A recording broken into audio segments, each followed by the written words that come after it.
Hello students, निश्चय IAS के current affairs programme में स्वागत है। अमेरिका के राष्ट्रपति ने डोनाल्ड ट्रंप ने ईरान को एक 15 सूत्रीय युद्ध विराम योजना पेश किया है या उसका प्रस्ताव दिया है। ऐसी चर्चा है कि यह प्रस्ताव पाकिस्तान के मध्यस्थों द्वारा ईरान को भेजा गया है। तो यहाँ उल्लेखनीय है कि पाकिस्तान ने अमेरिका और ईरान के बीच मध्यस्थता का पेशकश की।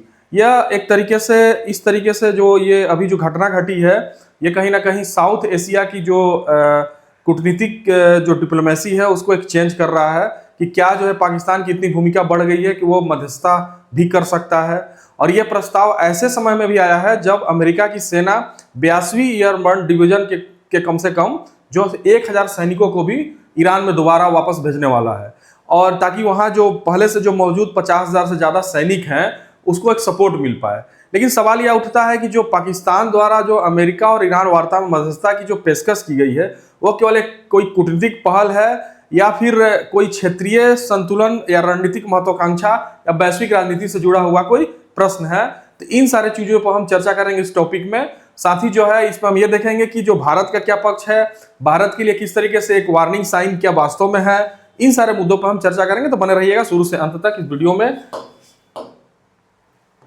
देखिए, सबसे पहले हमने जैसा कि बताया कि अमेरिका के राष्ट्रपति डोनाल्ड ट्रंप ने ईरान को प्रस्ताव दिया है एक पाकिस्तान के माध्यम से। तो हम इस घटना का विश्लेषण करेंगे कि इसका क्या क्या प्रभाव है, किस तरीके से जो है ये साउथ एशिया में बदलाव ला सकता है या नहीं ला सकता है, या फिर पाकिस्तान की क्या इस तरीके से हैसियत है कि या राजनीतिक स्तर पे या वर्ल्ड के डिप्लोमेसी में हैसियत है कि वो एक मध्यस्थता की भूमिका अच्छी तरीके से निभा सकता है। इन सारे बिंदुओं पर हम चर्चा करेंगे।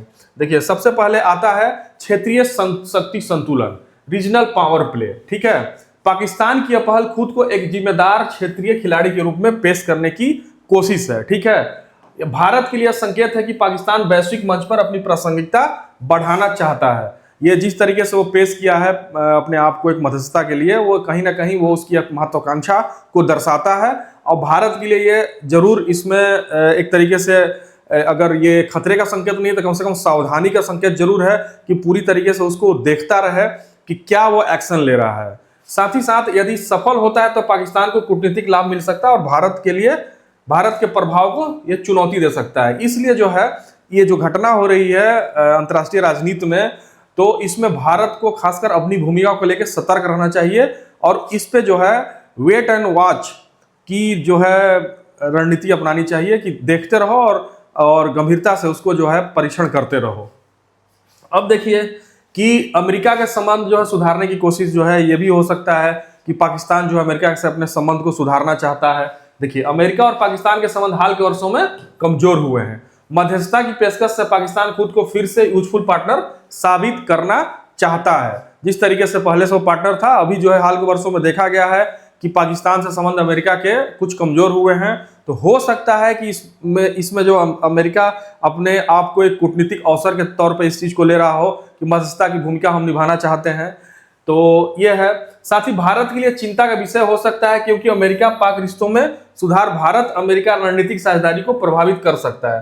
हालांकि ये पूरी तरीके से स्पष्ट नहीं है, पूरी तरीके से सही नहीं है, क्योंकि भारत और अमेरिका स्ट्रेटेजिक अलायंस है और बहुत सारी चीजों में उनका एक संबंध जो है स्ट्रेटेजिकली बना हुआ है। लेकिन प्रभावित जरूर कर सकता है अगर पाकिस्तान सही तरीके से जो है अपने हाल के वर्षों में कमजोर हुए संबंध को दोबारा जो है मजबूत करने की जो कोशिश कर रहा है उसमें अगर वो सफल हो जाता है। तो उसी तरीके से ईरान फैक्टर और भारत के हित पे अगर हम लोग बात करें तो देखिए, ईरान भारत के लिए ऊर्जा सुरक्षा और कनेक्टिविटी जैसे चाबहार पोर्ट के लिए लिहाज से अहम है। ठीक है, यदि पाकिस्तान ईरान के साथ अपने संबंध मजबूत करता है तो यह भारत की रणनीतिक परियोजनाओं को प्रभावित कर सकता है, खासकर चाबहार पोर्ट बनाम गवादर पोर्ट प्रतिस्पर्धा में।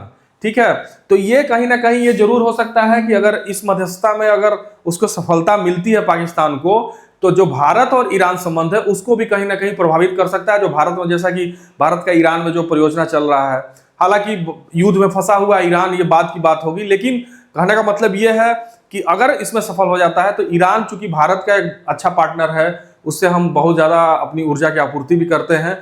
तो बाद में जब युद्ध जो है समाप्त होता है, शांति काल आता है, तो इसमें भारत और ईरान का जो संबंध है वो तो चलेगा आगे। लेकिन अगर पाकिस्तान अपने मंसूबे में सफल हो जाता है तो जरूर जो है ये भारत और ईरान के संबंध को भी प्रभावित कर सकता है। अगर बात किया जाए चीन का अप्रत्यक्ष प्रभाव इस तरीके से किस पर है, तो पाकिस्तान की विदेश नीति में चीन का प्रभाव महत्वपूर्ण है। जैसा कि आप जानते हैं कि चीन अपना जो है परियोजना भी बहुत सारा चला रहा है और दूसरे तरीके से वो पाकिस्तान को सपोर्ट भी कर रहा है। तो चीन चाहता है कि क्षेत्र में स्थिरता बनी रहे ताकि उसके आर्थिक प्रोजेक्ट CEPEC और BRI मतलब ये तीन दोनों जो है सुरक्षित रहे स्थिरता के लिए। इसलिए चीन देखिएगा कि इस मामले में बिल्कुल शांत पड़ा हुआ है ताकि उसके जो प्रोजेक्ट चल रहे हैं कहीं ना कहीं जो है उसको जो है नुकसान ना पहुंचे और स्थिर तरीके से वो चलता रहे। वहीं भारत के नजरिए से चीन पाक ईरान त्रिकोण की संभावना को बढ़ा सकता है, जो रणनीतिक चुनौती बन सकता है। ये जब चीन का जो अप्रत्यक्ष प्रभाव देखा जाता है तो ये कहीं ना कहीं एक चुनौती भी बन सकता है। अब देखा जाए कि भारत की कूटनीतिक स्थिति क्या है इस मामले में को लेकर।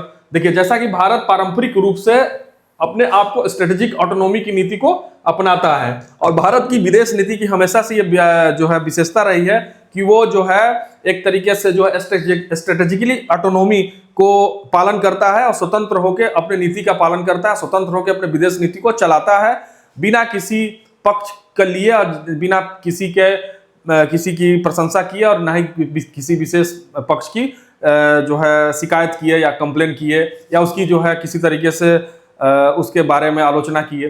तो ये सारी चीज़ों को जो है संतुलित होकर भारत हमेशा से विदेश नीति चलाता रहा और अभी भी वर्तमान में भी अभी माननीय प्रधानमंत्री का भी स्टेटमेंट आया है अभी संसद में 2-3 दिन पहले कि वो इसमें किस तरीके से अपनी जो नीति है स्ट्रेटेजिक ऑटोनॉमी को लेकर आगे बढ़ रहे हैं और किसी की पक्ष को न लिया न किसी की आलोचना की, अपने निष्पक्ष रहकर अपने विदेश नीति का जो अपना जो विशेष पिलर है स्ट्रेटेजिक ऑटोनॉमी उसका पालन कर रहा है।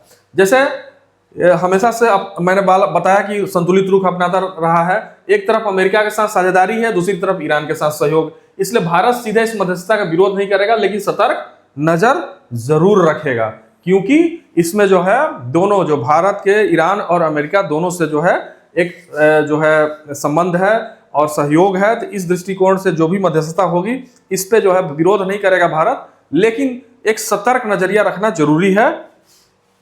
अब देखिए कि क्या पाकिस्तान के पास क्रेडिबिलिटी है, जो मैं शुरू में बताया, क्या इस तरीके की उसकी जो अंतर्राष्ट्रीय राजनीति में क्या इतनी साख है कि वो जो मध्यस्थता करेगा उसमें जो है ईरान उसकी बात मानेगा, अमेरिका भी बात मानेगा, या जो 15 सूत्रीय जो योजना भेजी गई है उसको ईरान मान लेगा। तो ये क्रेडिबिलिटी का प्रश्न जरूर उत्पन्न होता है, खासकर पाकिस्तान की भूमिका अंतर्राष्ट्रीय राजनीति में जिस तरीके से रही है शुरू से। वो आतंकवाद को समर्थन करता रहा है और बहुत सारे उसकी जो है खुद आतंकवाद का शिकार भी है और एक तरीके से उसको अफगानिस्तान से उसका अलग तरीके से जो है अभी कूटनीतिक जो है संबंध खराब हुआ पड़ा है। एक तरीके से परोक्ष रूप से युद्ध में भी फंसा हुआ अफगानिस्तान के साथ ड्यूरंड लाइन को लेकर, और बहुत सारी टेररिज्म एक्टिविटीज भारत के खिलाफ भी वो चलाता रहता है। तो ये कहने का मतलब ये है कि जब वो आतंकवाद और आंतरिक अस्थिरता और सीमित वैश्विक भरोसे के कारण क्या उसकी विश्व में इतनी क्रेडिबिलिटी है वर्तमान में कि वो उसकी बात ईरान मान जाए। तो ये सारे प्रश्नों के कारण ही इस पर चर्चा हो रही है। जिस तरीके से डोनाल्ड ट्रंप ने 15 सूत्रीय जो है योजना भेजी शांति के लिए ईरान के पास, तो ये बाद में भविष्य की बात होगी कि वो मानता है कि नहीं मानता है। हालांकि इसके बावजूद भी तुरंत जो है 1000 सेना की टुकड़ी जो वहाँ उतार रहे हैं उस वेस्ट एशिया में, ताकि जो है वहाँ 50,000 पहले से ही जो सैनिक है उसको समर्थन मिल सके। तो दो तरफा चाल डोनाल्ड ट्रंप चल रहे हैं। तो ये आने वाले समय में देखने वाली बात होगी कि युद्ध जो है किस तरफ का रुख लेता है। और जिस तरीके से अभी ईरान ने अभी हाल ही में न्यूज आया था कि इजराइल के परमाणु सेंटर पर भी कुछ अटैक कर दिया है, तो आने वाली संभावना ये भी जताई जा रही है कि ये जो युद्ध का जो रुख होगा वो न्यूक्लियर वार की तरफ भी मुड़ सकता है। तो उस पर ये तमाम जो है विश्लेषण हो रहा है कि अगर न्यूक्लियर वार हुआ तो उसका क्या इफेक्ट होगा। जाहिर सी बात है कि न्यूक्लियर वार होगा तो बहुत ज़्यादा एडवर्स इफेक्ट होगा, उसका बहुत बड़ी मानवीय क्षति होती है, असंख्य करोड़ों लोग मारे जाते हैं। और इसका जो तत्कालिक ये होता है, लेकिन लॉन्ग टर्म में भी इसका बहुत ज़्यादा व्यापक जो है दुष्प्रभाव देखने को मिलता है। हमने जो है अभी इसका दुष्प्रभाव जापान में देखा, हिरोशिमा नागासाकी में, कि अभी भी जो है उसके दुष्प्रभाव देखने को मिलते हैं। तो ये तरीके से अगर गलती से भी न्यूक्लियर पावर का इस्तेमाल होता है तो ये बहुत बड़ी क्षति होगी। और जैसा कि ईरान जो है हमारी दूरी भी ईरान से बहुत ज़्यादा नहीं है भारत की, अगर देखा जाए भौगोलिक दूरी तो बीच में पाकिस्तान है और उसके बाद पाकिस्तान से उसकी भौगोलिक सटा हुआ देश है, अगर दक्षिणी किनारे को देखेंगे तो अगर वहाँ ईरान में भी गलती से इस्तेमाल होता है तो इसका रेडिएशन का प्रभाव भारत पर भी पड़ेगा, तो इस चीज को अंतर्राष्ट्रीय राजनीति में देखा जाना चाहिए कि ये युद्ध जितनी जल्दी हो सके इसको शांत किया जाना चाहिए, कूटनीतिक स्तर पर इसका प्रयास किया जाना चाहिए, ताकि जो है ये युद्ध जो है न्यूक्लियर वार की तरफ न बढ़े, ताकि जो है मनुष्य जो है करोड़ों तो मारे ही जाएंगे, और उसके अलावा इतना ज्यादा वर्ल्ड डिस्टर्ब हो जाएगा। जो एक बनी बनाई विश्व व्यवस्था है, एक सुचारू विश्व व्यवस्था है, और जो है काफी हम आगे बढ़ चुके हैं। 1944-45 से हम आगे बढ़ के एक बेहतर विश्व का निर्माण किया है हमने। तो अगर युद्ध को लेकर कुछ कूटनीतिक डिप्लोमेसी को लेकर, एक दूसरे को लेकर संबंध खराब भी हुए हैं, तो उसको संबंध को सुधारा जाना चाहिए डिप्लोमेसी को प्रयोग करके, ताकि हम समय रहते इसको न्यूक्लियर वार में तब्दील न होने दो। ये तो बात हुई। अब हम समझते हैं ये जो पाकिस्तान को लेके है कि इसमें जो है निष्कर्ष क्या देखा जा सकता है कि जो यह कदम जो है पाकिस्तान की कूटनीतिक प्रासंगिकता को बढ़ाने की कोशिश जरूर है, जो पाकिस्तान ने अभी मध्यस्थता का जो पेशकश किया है, या फिर उसके माध्यम से अमेरिका ने जो है, हालांकि पेशकश पाकिस्तान ने ही किया था, उसके बाद जो है डोनाल्ड ट्रंप अमेरिका के राष्ट्रपति ने 15 सूत्रीय प्रस्ताव ईरान को भेजा, लेकिन उसके बावजूद भी देखने को मिल रहा है कि 1000 सैनिकों को वो भेज रहे हैं। तो ये देखने वाली बात होगी कि क्या होता है, और इसमें पाकिस्तान की क्रेडिबिलिटी का भी प्रश्न है। लेकिन इसके बावजूद जो ये घटना हुई है, जरूर जो उसकी प्रासंगिकता, अपनी जो कूटनीतिक प्रासंगिकता है पाकिस्तान की, उसको बढ़ाने की उसकी कोशिश के तौर पर देखा जा रहा है। और ये जो कोशिश जो है भारत के लिए प्रत्यक्ष तौर पर खतरा तो नहीं है, लेकिन एक जो है एक दूसरे नजरिए से देखा जाए तो एक रणनीतिक संकेत जरूर है कि भारत को अपने हितों की रक्षा के लिए ईरान के साथ संबंधों को मजबूत बनाए रखना चाहिए, अमेरिका के साथ रणनीतिक सहयोग बनाए रखा जाना चाहिए, साथ ही क्षेत्रीय कूटनीति में सक्रिय रहने की जरूरत है, ताकि हम ये जो अभी जो इंसिडेंट जो घट रहा है उस घटना पे हम सही तरीके से नजर बनाए रखें, और ताकि हम हमारी जो डिप्लोमेसी है, हमारी जो कूटनीतिक है कि हम नेशन फर्स्ट की बात करते हैं, और हमारे किसी भी चीज़ों में हमारे नेशन फर्स्ट होना भी चाहिए, और नेशनल इंटरेस्ट सबसे बड़ी बात है विदेश संबंधों को डील करते हुए। तो अगर नेशन इंटरेस्ट की बात आती है तो भारत को इसमें बढ़ चढ़ के हिस्सा लेना चाहिए, और प्रत्यक्ष नजरिए से इसमें देखते रहना चाहिए कि क्या घटना, क्या इंसिडेंट होता है। तो ये आने वाले समय में देखने वाली बात होगी। आज के न्यूज़ में, आज के करंट अफेयर्स में इसमें इतना ही। और अगर इसको कंक्लूजन के तौर पर देखा जाए तो ये पूरा घटना दिखाता है कि भारत की विदेश नीति बहुआयामी और व्यवहारिक है, जैसा कि देखा गया है। ऊर्जा, सुरक्षा, प्रवासी भारतीय और व्यापार तीनों पर समान ध्यान है। ठीक है, अभी जैसा कि प्रधानमंत्री नरेंद्र मोदी ने भी जब अभी संसद में जब अपनी इसके बारे में बताया, वेस्ट एशिया के बारे में, तो इन सारी चीज़ों की भी चर्चा की कि किस तरीके से ऊर्जा सुरक्षा के लिए प्रयास कर रहे हैं, प्रवासी भारतीय कितने आ पाए हैं। जैसा कि 1 करोड़ के लगभग जो है वेस्ट एशिया में प्रवासी भारतीय रहते हैं, जिसमें 3-4 लाख की वापसी हो गई है, और इसका बहुत एडवर्स इफेक्ट भी पड़ेगा। तो उन सारी चीज़ों पर भी भारत सरकार अपने कूटनीतिक स्तर पर प्रयास कर रही है। साथ ही व्यापार पे भी जो है ध्यान है। तो तीनों पर समान ध्यान देते हुए एक जो घटनाक्रम है, इससे हम सीख सकते हैं, देख सकते हैं। तो इसको भारत का जो एक है ये 250 पीस के रूप में उभर रहा है, ये कहा जा सकता है। तो कहने का मतलब यह है कि कुल मिला के कहने का मतलब कि जो इंसिडेंट हुआ है, भारत को पूरी तरीके से अपने नेशन इंटरेस्ट को देखते हुए इस पर नज़र बना के रखा जाना चाहिए जो है। और आज के करंट अफेयर्स में इतना ही। मिलते हैं नेक्स्ट क्लास में इसी तरीके के कोई इंटरेस्टिंग टॉपिक के साथ, इसी तरीके के कोई एनालिसिस के साथ, जिससे जो है आप ये जो पूरा घटनाक्रम वेस्ट एशिया में हो रहा है, युद्ध में हो रहा है, इसको लेकर मैं लगातार कवरेज करता रहूंगा। लगातार जो इससे रिलेटेड जितनी भी न्यूज आएगी करंट अफेयर्स में, उसको मैं लेकर आता रहूंगा आपके समक्ष, ताकि आपको इसके बारे में एक न्यूट्रल और निष्पक्ष नजरिया और एक जो स्पष्ट नजरिया है वो मिलता रहे। तो मिलते हैं नेक्स्ट किसी तरीके के क्लास में। तब तक के लिए धन्यवाद। चैनल को लाइक, सब्सक्राइब और कमेंट करना ना भूले। धन्यवाद।